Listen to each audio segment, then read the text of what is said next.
Hi, my love. How are you? How is life? I am so excited to sit down with you today and just have a little chat, give a little life update. I really want to just fill you guys in on where I've been at these last few months. So much has changed and happened, and I know I've shared bits and pieces of it in my videos, and I really pride myself on being fully authentic and transparent and bringing to you guys everything that the Lord is showing me and how He is sanctifying me. But I have not sat down in a really long time, if ever, and given you just like an update. Like I don't know if I've ever done that. I actually just the other day put into my community tab if there was any questions that you guys would have, if this was something that you would love to see, what you're curious about, and I got lots of good feedback. And so I'm very excited, at least to share my heart, update you guys with like where I am currently in this season of motherhood and marriage and my journey with the Lord. So with that said, let's dive right in. The first thing I'll update you all on is, if you don't already know, I am currently pregnant with my third baby boy. So we are welcoming in another boy to our family. And I will be so transparently honest with you that I really had to adjust my mindset when we found out that this was going to be a boy. Of course, I was excited, but also I did have to, I think, mourn the idea that I wouldn't be a girl mom. I know not many people talk about that, and I hesitate to talk about it because I don't want anyone to think that I am ungrateful for the Lord's gift of pregnancy or that I take any of this for granted, because I don't. But I do feel that I've had that longing for a long time. I think just fantasized about the idea of having a daughter. I think it would bring a lot of healing to me, just raising another female. But what the Lord has really shown me over these last few months is my purpose in raising boys, and what a truly valuable role that is. And that has just brought me so much peace and comfort, and just, again, trusting that the Lord knows what He's doing, trusting He knows what I'm capable of. That has been hard, and that has taken a lot of surrender and been a big part of my pregnancy. But I am very, very excited. I am finally at that point where I'm just getting very eager to meet this little boy and thinking of names. And I have a name that I just cannot let go of. Little by little, daydreaming and talking to him and just getting really excited. The boys are so excited. They come and kiss my belly all the time. Every night when we do our gratefuls after dinner, they're always grateful for baby brother. And it's just really a very precious time. As of today, I'm 27 weeks pregnant. That just blows my mind. This pregnancy has absolutely flown by, even though in hindsight at the time it did not. It did not fly by, but in reality, it has absolutely flown by. And I cannot believe that in just a couple short months, this baby will be here. Everything everyone says is true. The more kids you have, I feel like the faster it goes. And it's really only been in the last month or two that I've been really intentional about just taking pictures of myself, of my body, of my belly, especially when you're someone that's intentional about keeping your phone away and you're focused on being present and you're a homeschooling mom and you're just busy, right?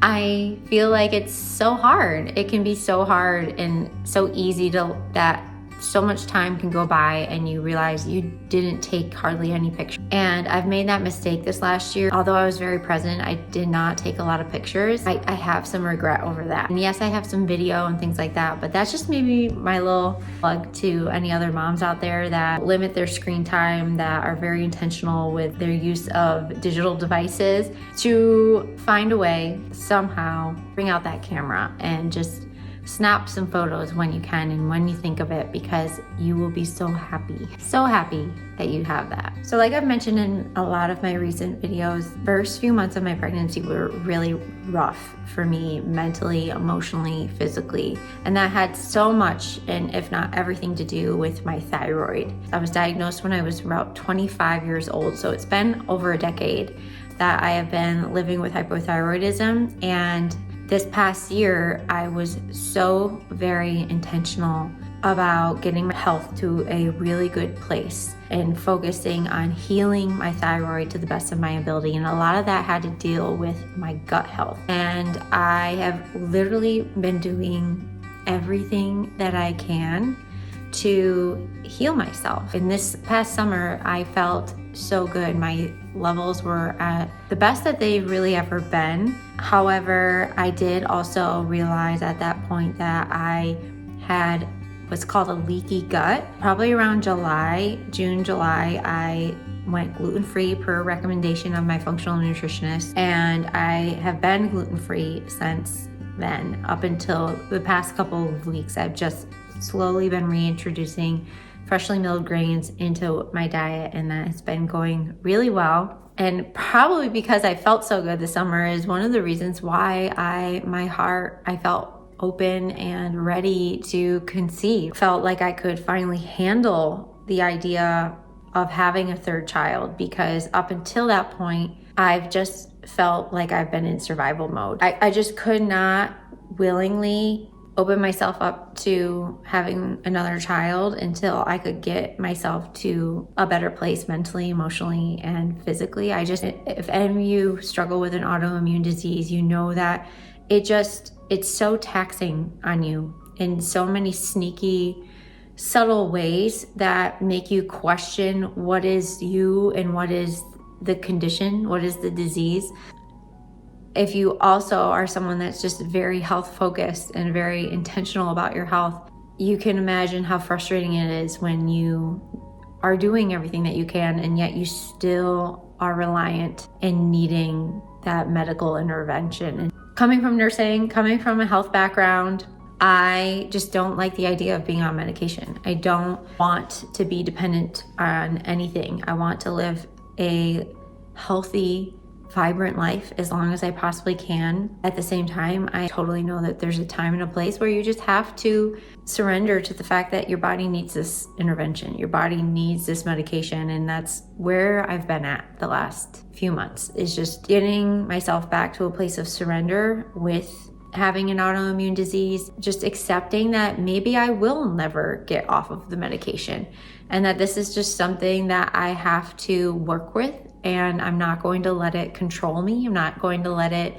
fill me with fear and worry and steal my joy of having a healthy pregnancy and just living a healthy life. And I've shared a lot of that in my videos over these last few months. It's just my mindset and the battle of fear that I've been going through. Ironically, throughout all that time, when I let fear consume me and I was letting my thoughts go rapid and to a dark place, my thyroid, even despite raising of my medication and everything I was doing diet-wise, it got worse. When I rechecked my levels from November to December, my thyroid levels actually got worse. And that was with increased medication, everything. Limiting my exercise, I was only walking. I was still eating a gluten-free diet. I was just eating very healthy, and yet my stress was high. My stress was high, understandably, because I was concerned about the baby. But I realized, after that recheck in December, when I met with my midwife, I realized that this fear is literally sabotaging me. And it was the next day that I decided that I was no longer going to live in fear. I started working out again, focusing on strength training and just getting my body back to a really strong physical state and feeling like myself. I stopped making excuses about supplements that my nutritionist had been recommending for months, really. And yeah, I put it off because I didn't want to spend the money. I mean, I think we all battle with that. You know, when you're living on one income, no matter what that income is, I feel an immense amount of responsibility to steward our money well. And I have put a lot of things aside, you know, over time and over the years of just living with less, learning that I don't need that much. But when it comes to my health, that's where I've had to draw the line, that the health of my home and the health of my family, the health of my baby, everything stems from me and my attitude, my energy, my emotional state. And I was not in a good emotional state. I was very much not showing up like the mother I wanted to be. I was burnt out. I was burnt out in every way. And I let that be my line in the sand, and I ordered the supplements, even though they're quite expensive. And the combination of all of that and diving deeper into focusing on scripture, memorization, things that were really supportive and fueled the mindset that I wanted to carry throughout my days, bringing me back to leaning on the Lord versus my own strength, letting go of control, all of those things has made such a drastic improvement in how I physically feel. My back pain is gone. I feel hopeful and joyful most of the time. I feel I have energy. I cannot believe the 180 that I feel in just making those adjustments, you know? I hope that again can be an encouragement to you, whether you are pregnant or not, or wherever you are, that your decision to not allow the enemy to rule over you and to put your faith and trust back into the Lord and to treat yourself as his child and love yourself the way he loves you is more powerful than I think any medical intervention, because I'm still on the same medication. I'm still on the same dosage of medication, and I just had my labs redone last week, and I had a huge dramatic change in my lab, which shows me that everything that I'm doing is working and I'm feeling good, and that's all the reassurance that I need. So don't ignore how it is you're feeling. God doesn't want you to suffer. He wants you to feel good. That's a little bit of a mashup pregnancy, health, thyroid update. If you want, I can link in the description box the supplements that I have been taking. If any of that interests you, I'll leave it in the description below in case you want to check it out yourself. I highly recommend. And I also highly recommend always keeping an open mindset and not just relying on your physician or doctor, because they're only going to give you a certain point of view. They're only going to be able to give you a certain perspective and give you a certain amount of time and energy. Don't forget to be your own advocate and make sure that you have your own support system, whether that's getting involved with a naturopath or functional nutritionist or a chiropractor, someone else that can come at things from a different perspective and give you just even more feedback. I highly, highly recommend that. So now that I'm finally feeling better, everything else has started to feel better as well. Throughout the fall, I would definitely describe myself as overwhelmed and anxious with our homeschool routine. I put so much pressure on myself because I knew I was pregnant. I knew that change was coming. This was our first full year, and I've just never done this before. The amount of grace that I have had to learn to give myself is just astronomical.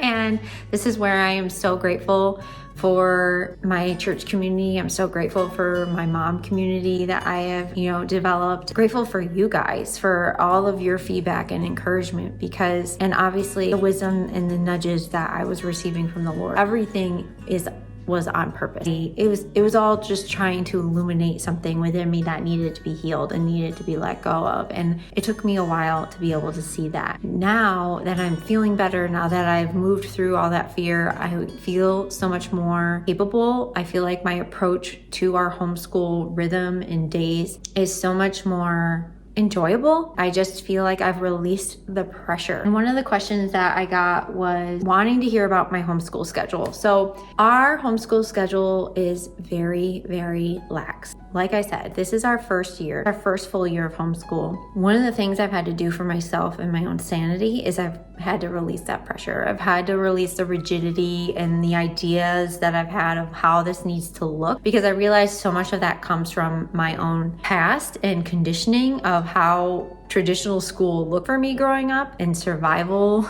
instincts that I developed as a young child and that I am still trying to heal and work through now as a mother. So I was reactive parenting is really honestly what it was. And I was reactive homeschooling because I realized that a lot of what I was bringing to our homeschool rhythm and homeschool schedule was coming from a place of fear of inadequacy and that I was going to fail my children, or that this doesn't look like what I'm used to, so it can't be right, or it doesn't look like what other people are doing, so it must be wrong. And I want to completely empower you that whatever you're doing for your kids, trust in where the Lord is leading you, trust in what the Lord is putting on your heart, surrender to it. Put your blinders on and truly do not look at what other people are doing. You can glean wisdom and insight, and you can take what I'm doing and my curriculum and what we're doing, and if that feels good for you, try it on. But the thing I love so much about homeschooling, one of the reasons why I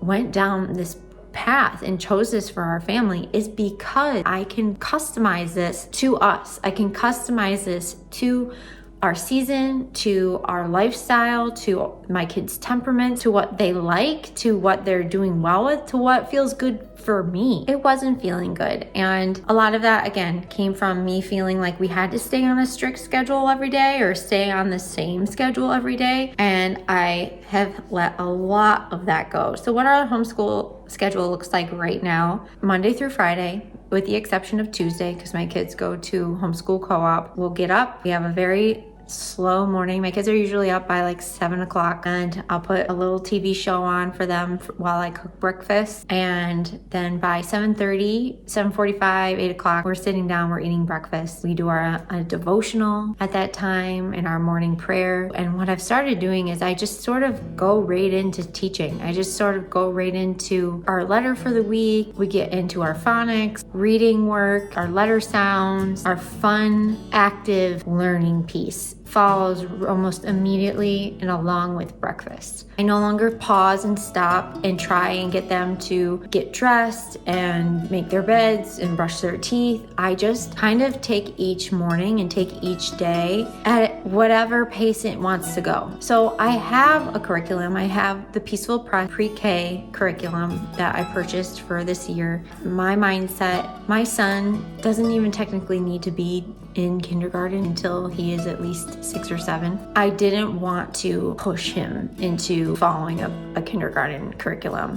With that said too, I wanted something that could bridge the gap between my 3-year-old and my 5-year-old, something my 3-year-old could do alongside with us, give us all a chance to get used to that. And I'm so glad I made that decision, that I didn't decide to just go by his age and the fact that he technically would be in kindergarten if he was at public school. I felt like he could really use another year of pre-K, and he is doing kindergarten curriculum at his co-op, and I think it's really supporting it all. We're doing at home is really supporting and excelling how it is he's performing at his co-op. And when we do our one-on-one book work and numbers, math, letter practice, things like that, I'm really, really happy with where we are with that. Every day is a little different. Some days, if everyone's feeling a little antsy and the kids are really jonesing to go play or just have a lot of energy they need to get out, I will keep it as short as possible. I will get through our bare minimum and then I will let them go. I'll get them dressed, they'll get their chores done, and then let them go play. I am not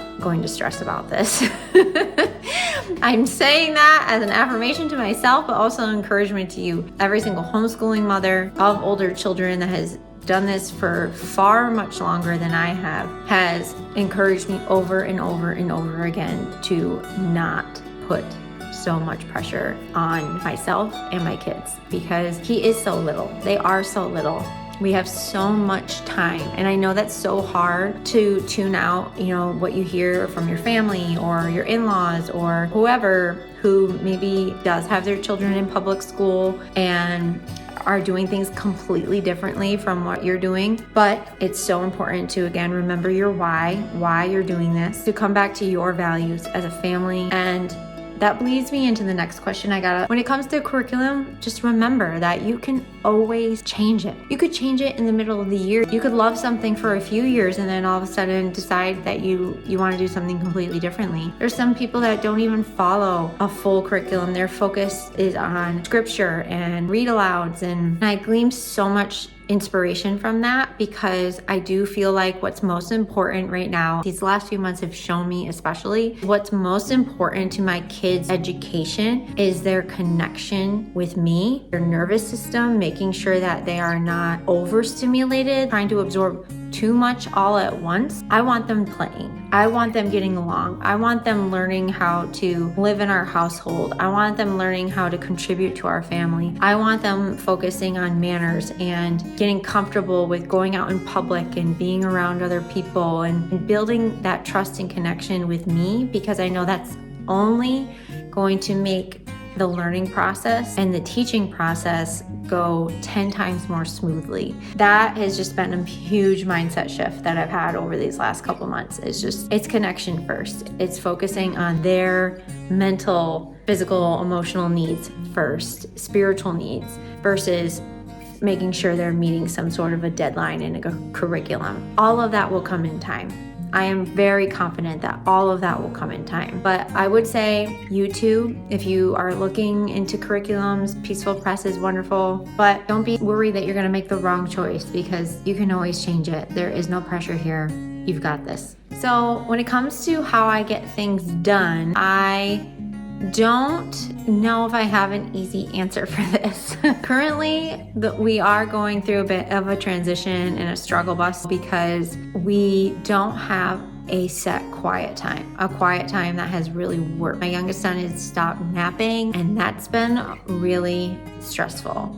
What we were doing for quiet time is no longer working, and with the holiday season, I kind of let it go, and I just started letting them go into their room and play, and that worked for a little while, and it is currently no longer working. It is not allowing me to get any space or rest in my day, and we're literally about to take a step back and go back to what we were doing before the holiday season, which is around 2:00, we all sit down in the living room, and I would have whatever books that I checked out of the library that week. I would pick a book that goes along with our curriculum, and we'd read for about 20 minutes. I'd go through a couple books and we'd all read together. And from there, we would all separate, have a blanket, a book for 20 minutes or half hour.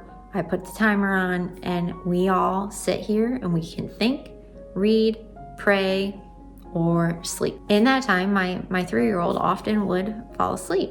And then I would let my oldest son go play quietly in his room or go do something. He'd go outside and do his chores. We would do some one-on-one book work if he wanted to practice more of his handwriting or his numbers or his letters. That would be the time that we would do that, and just having that one-on-one connection with him. But my son has stopped napping, and more often than not, he will not fall asleep. So I'm trying to just surrender this. Everyone talks about a quiet time, but what I'm trying to learn to let go of is what that needs to actually look like. I really don't care at the end of the day if my son does nap or either one of them naps. What I do want to teach them is the importance of rest, and I do want to create that space for myself, this future baby, for all of us to be able to have that restful time that we can then come back together in the evening and be rejuvenated, and I can have more to give. That's been a lot of our conversation lately. I'm really hopeful. I'm just hopeful that this is just, again, another chance for growth, and it's a learning process and an adjustment for all of us. I know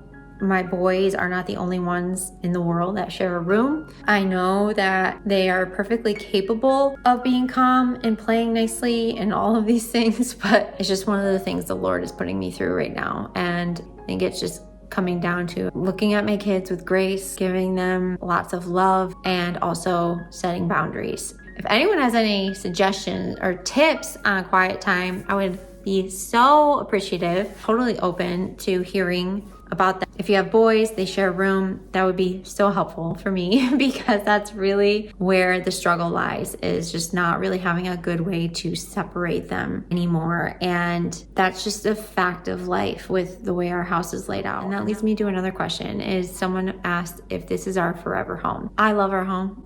I love it so much. In so many ways, it's my dream house. I love how open it is. I love the landscape. I love the windows. I love my kitchen. I love our bedroom. There's so much I love about it. There's so much I'm grateful for with this house. But I will say there are many areas that my husband and I just, in a perfect world, we would make more functional, that we would make fit our family better. One being this beautiful fireplace. As much as we love it, and it is definitely was a selling point when we looked at this house, I think long term we just didn't think about the reality of having kids in this open double-faced fireplace in such a central location. It's just very limiting for how it is we can like lay out our dining room, living room space. And it also limits where we could have possibly have a staircase going down to the basement, because one of the things we looked at over these last few years as we've grown our family is we did have to put in an addition to put in another bedroom for my youngest son when we had him back in 2022. And so we cut into the garage and my husband made a bedroom. Our staircase to the basement, could in a perfect world be in a different spot that would have allowed that to be another bedroom. So many little things like that. And the bedrooms that were described as bedrooms when we first moved in are not actual child-proof bedrooms. The one being my small space in the attic that's connected to our attic, has no closet, has only a skylight, and is upstairs, and then our other bedroom is technically in the basement, has no windows. It is my husband's storage space where his safes are, all of his hunting gear, everything. And so it's just one of those things that has also been a reason why we've put off having more children, and why this will likely be our last, is because we just don't have the time and the money to pour into this home to make it fit us better. There's already a laundry list of things that we are working on and need to work on foundationally. Our deck, our ceilings that have had a lot of water damage over the last few years since we got our roof replaced. Our master bathroom, we're in the middle of remodeling. So is this our forever home? Long story short, I don't see us moving anytime soon, but we both talk that if the perfect opportunity came across us, we would not say no. If it had the land and the house was right, and it was more manageable, I think we would definitely consider moving. So only God knows. So to make sure that this video doesn't go exceptionally long, because I clearly love to talk, I am only going to answer one more question, and that is about my sanctification journey, what it's like being sanctified as a young Christian mother. And the truth is that I have not found anything more transformative or more sanctifying than the journey of motherhood. And it's really been since becoming a mother that I have felt the presence of the Lord the most. I share a lot about how I have felt God's presence for a long time. I've felt him pursuing me, and I can see now in hindsight how much he was pursuing me, but it wasn't until I became a mom and until I was in the thick of motherhood that I realized just how much I needed him. Could I really gain that clarity? How I was trying to fill the void and fill the spaces in my heart and my soul and my spirit with other things, when what I was really craving all along was him. As I move further and further through motherhood, with each passing year, I feel like it gets more difficult. I feel like in a lot of ways, what I'm facing feels harder. And yet it's like you can feel yourself getting stronger in him. You learn to lean not on your understanding, that you learn that he is your shepherd, where you learn to rest in him and rely on him and go to him. Whereas before, I would just carry it all in here. I would just carry it all on my shoulders. And I have definitely fallen victim into that. I have definitely fallen back into that at times because of the hard, because of the things that the Lord has challenged me with and put me through. But it is all for my good. It is all for my good, the good of my kids, the good of my family. It bleeds out into everything. as I move through that, I feel more and more like myself, who I truly am. And it's like you didn't even realize who you truly were, because you could only see yourself through your own eyes. And now it's like I'm more and more able to see myself through his eyes. And that has changed how I see my kids. It's changed how I see my husband. It's changed how I see my family, my friends. It doesn't take away the hard. It doesn't take away how challenging it is. For that reason, it's why, this last year, I sought out community. I sought out support, because I wasn't raised in the church. That's been really challenging. That's really hard. It's very lonely. And that is why I share so much about that here on this channel, is because I have been there. I am there. I'm in it with you. I am on that journey of transforming your life, of completely uprooting yourself essentially, and choosing the Lord. And it has caused so much to change. And a lot of that has been easy to accept and to embrace because I wanted it.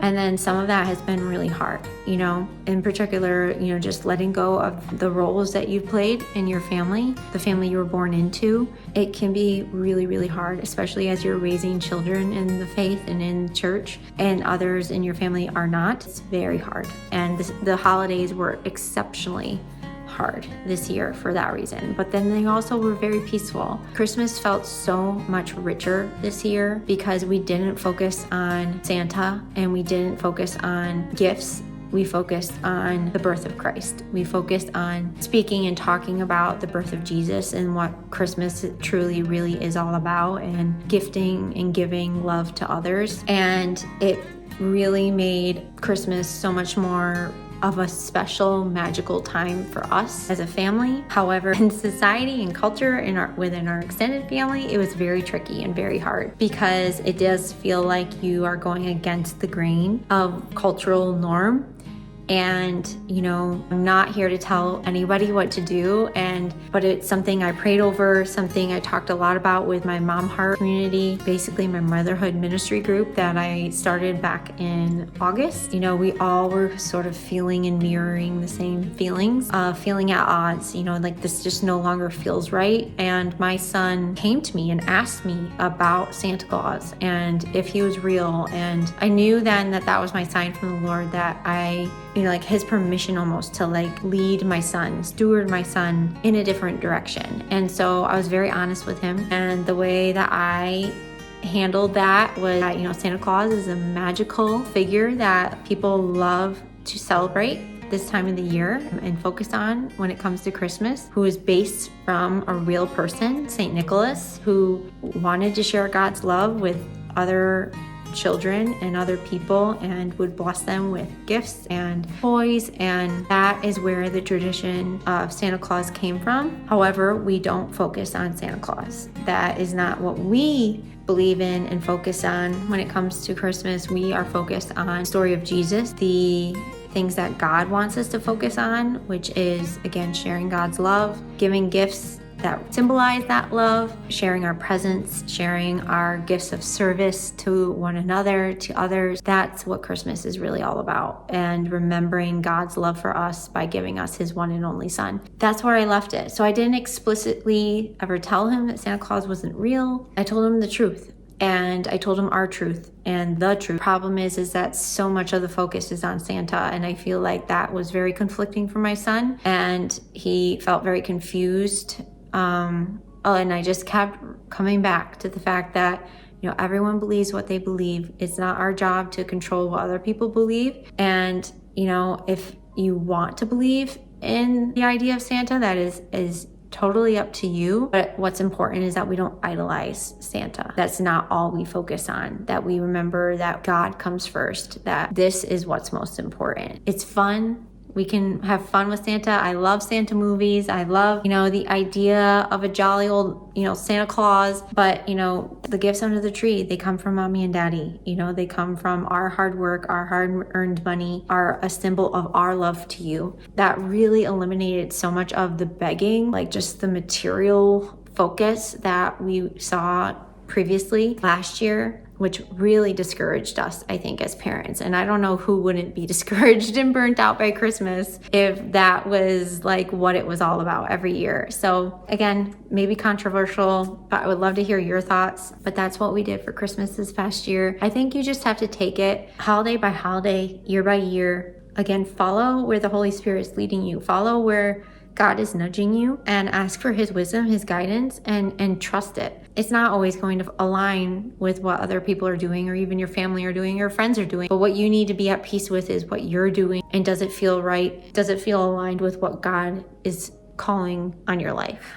So I'll close out with my morning routine. Do I have a special routine with the Lord each day? Do I journal or read any special books? If you looked at my bedside table, you would see a stack of books. That is literally the state of my nightstand always. But my morning routine really looks like every single morning as I'm waking up, I start praying. Start praying over my children, over my husband, and over my day. And then as I wake up, I will go into reading. I'm currently following a reading the Bible in the year plan. So I've been following that since the 1st of January. And so that's been really good. I also love to then go read a proverb each day and flip to a psalm, quickly pray to the Lord to show me, reveal to me whatever it is that my heart's needing to hear. And I'll just flip to Psalms. Whatever I fall on, that's what I'll read and try to glean whatever wisdom it is that the Lord's trying to communicate to me. That is my intentional time with the Lord, is my mornings. For a while, I was coming back in the afternoon and reading my Bible a little bit more, like before dinner time, but that was back when